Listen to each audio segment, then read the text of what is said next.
To all the 90s growing kids, you mean the word internet to us. So it's an absolute honor speaking with you. What is your startup idea? Well, my startup idea is about the elderly senior citizens all around the world, and I will start from the place where I am living in, which is India. And I feel this 140 million bracket of people, they can't be sitting idle and they can't be torturing themselves in their free time. So I want to engage them with something really productive. I have a platform in my mind, and I think using that platform, they can be brought back into the mainstream and they can contribute to the national economy, to the national GDP. Because if they are combining their vision and experience with the new age technology, if they are given, supplied with the new age technologies, this will really mean wonder to the whole human society. What problem are you solving? Well, I call it one of the biggest startup needs of our times because there are three reasons why these elderly senior citizens need to be engaged. One is the emotional reason. They feel isolated, outcasted. They feel terribly unwanted because their children don't want to hear stories from them anymore. And they feel that they are not worth, they are not wanted in this new age, cutting edge tech world where everything is compounding, insanely compounding. So this is the emotional reason. Number two is the economic reason. I want to make them self-reliant, economically self-reliant, so that they don't have to depend on their children in the old age. And number three is making them align with the process, with the economic, socio-economic structure. So I see them as being part of the national GDP, the national economy, and they can significantly drive the national GDP, the national economy. So I think their experience plus their contribution, I mean, this is going to be really something to watch out for in future. How big is the market for your idea? Well, the market is going to be huge because all of us are going to be old. And currently it's 138 million people. And by 2030, they are, I think, going to be somewhere around 200 million, 190 million or so.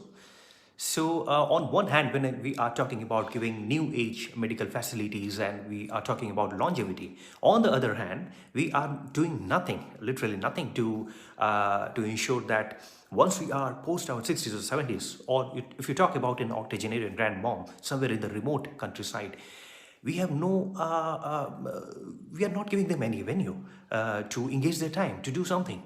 We are just letting them be, which is wrong, which is something which we have to do. So this is why I think this 140 million people today and 190 million, close to 200 million people by 2029 or 2030, they need to be given something, some task.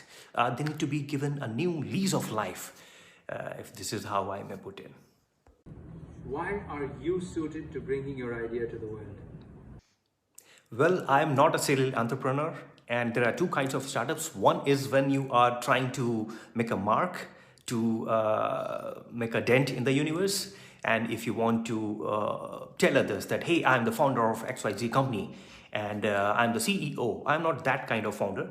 I'm not interested in this kind of entrepreneurship because I think all these works that founders and entrepreneurs do, most of their works are the works of state governments all around the world. So I don't think this is that kind of startup. This is a second kind of startup where you see a genuine problem, where you identify a need, and when you see that nothing is being done, so you take the responsibility, the reins in your own hands, and then you try to come up with something. So this is the second kind of problem. And I'm not going to be in this forever. I just want to start the function, start the factory, and then I will get off because this is going to be the solution for them, by them. I have no business. So as a founder of this idea, my business will be to ensure that sooner as I can, I have no business in this business. There's a genuine problem I want to solve as a human being. This is my empathy tells me and guides me. So I'm not. It's not a typical ambitious startup that hey I'm done with my studies. I want to do something. I want to do a startup because I cannot work in a corporate environment under somebody, and I want to be my own boss and I want to do a startup. No, it's not that kind of startup. There's a genuine problem out there. What kind of resources do you need to bring your idea to the world? Well, I need a tech team. I need a social media team, and I need one legal group of advisors. That's it. Because I do have these people informally, but I have not yet registered my startup. So this is still in ideation phase, you can call it that way, but it's not yet a registered startup. And why is that? Because I don't have money to bootstrap it, because if I had money, I would not be here. If I could bootstrap, I could have done it last year itself. But for the last many months, I've been just struggling, trying to reach out to founders and investors, trying to convince them. Most of them find merit, but then they are a little bit apprehensive because I don't have a background in entrepreneurship. So yeah, this is how it is. Do you have a team that can execute your idea? Yeah, I do have a tech team, and they are ready to design the MVP, minimum viable product. But they need money. They have quoted me something in INR. It's 3.6 lakhs plus GST, excluding GST. So I do have my tech team, and who has been in constant discussion with me on this topic. I have a legal person who is ready to roll out the things formally once I start the process, but it's costly. She told me it's going to cost somewhere around 50,000 or more for the entire registration and formalities.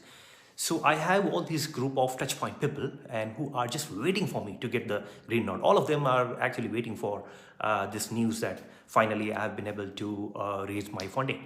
And in an ideal world, I should have been bootstrapping this, but I don't have money, to be honest. So I have my people ready.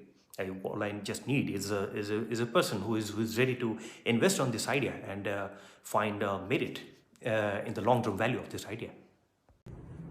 Do you have any competition? Well, I don't care about the competition because this idea is very, very novel. But still, I have found that there are players like Goodfellows, backed by Mr. Ratan Tata. It's I think Shantanu is the founder.